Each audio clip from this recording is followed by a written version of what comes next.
This is a message that I recognize is extremely important to get out to people.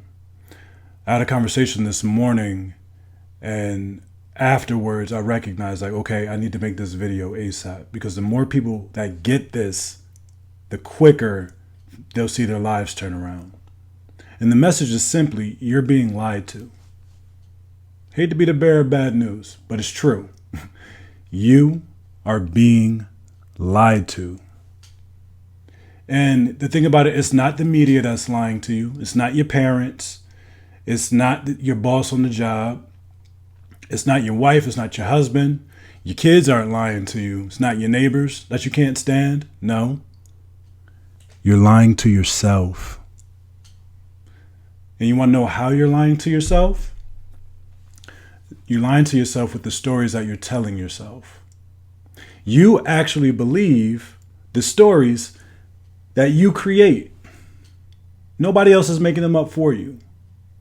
Here's how you're lying to yourself. People believe that the world outside of them, the happenings, right, the occurrences of life are what creates their stories. But the truth is, what's creating their stories is their interpretation. It's your interpretation of events that create your story. So when you look out after somebody cut you off on the road, that person that did it is an a-hole. You got a lot of feelings for him, right? It's just a story. They're not an a-hole. They're not ignorant. They're not rude. How do you know what's going on inside their world? To just create a blanket statement to apply to them. Because I'm sure if you cut somebody off because I know I do it too, right? I'll cut somebody off like, oh, my bad. I didn't even see you there. But everybody's running around believing these stories. And not only is it creating conflict between people, but it's creating conflict inside of ourselves. It's important to get this, right? Recognize where your stories limit you. Recognize where your stories keep you held back from moving forward. One of my favorite authors on the planet is my man James Allen, right? He was most famous for As a Man Thinketh, but bro, man wrote like 20 something books. And I got this beast, not too long ago. It's like all of his writings minus like one or two. All right. But after this conversation I had this morning, I went back to something James Allen has said in As a Man Thinketh. And this is what he said.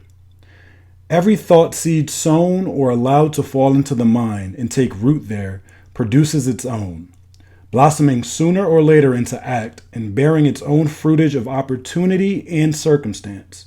Good thoughts bear good fruit. Bad thoughts bear bad fruit. The outer world of circumstance shapes itself to the inner world of thought, and both pleasant and unpleasant external conditions are factors which make for the ultimate good of the individual. As the reaper of his own harvest, man learns by both suffering and bliss.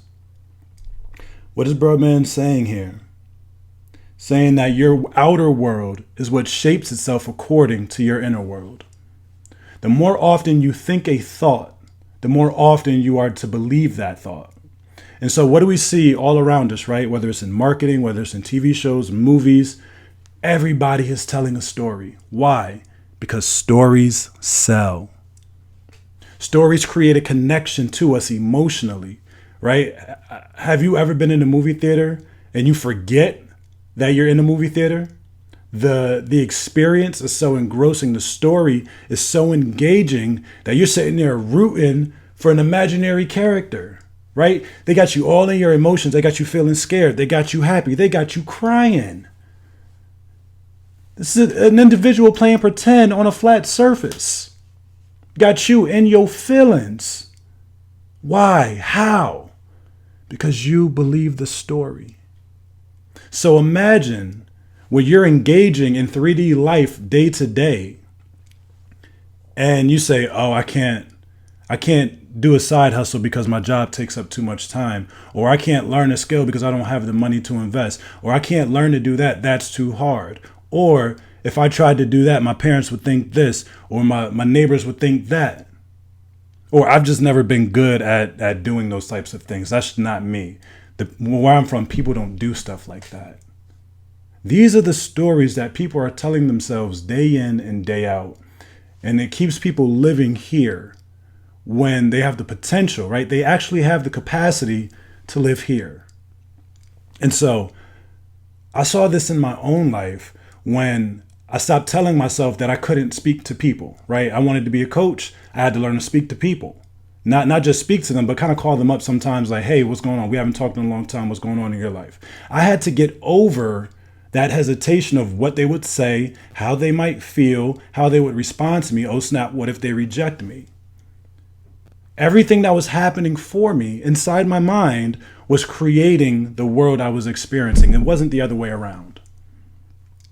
It's not your thoughts. It's not your world that creates your thoughts, but it is your thoughts that are creating your world.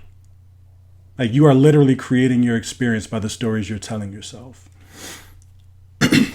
So if you get over, right, if you can get over the events of the past, if you can get over how people have treated you in the past, if you can stop the tape long enough to do something different, you're going to see brand new results in your life. If you could learn to tell yourself a new story and turn your entire life around, I'd be amazed to see the results. Because all of life is responding to you. We think that we show up and we just have to deal with life like life is coming at us, but it's the other way around, my friends. Like James said here, the outer world of circumstances shapes itself to the inner world of thought. Not anybody else's thought, your thought. If you show up to a job interview thinking that you're not going to get the job, that you're not qualified, that they're not going to like you, that they're not going to be impressed with you, then what's going to happen? Your actions are going to show up as unimpressive, as unlikable. And so when they say, sorry, we're going with somebody else, you're going to sit back and say, oh, crap, I knew it. But all you did was tell your own prophecy. All you did was forecast your own future. And so what I want you to do going forward is tell yourself a different story. Don't tell yourself you don't have time. Make the time. Don't tell yourself you don't have the money. Start with what you have.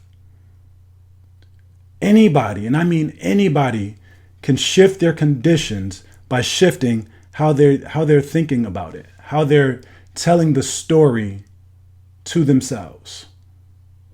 And that's all life ever is, man. If y'all can get that, if you can understand that fact right there, everything changes for you.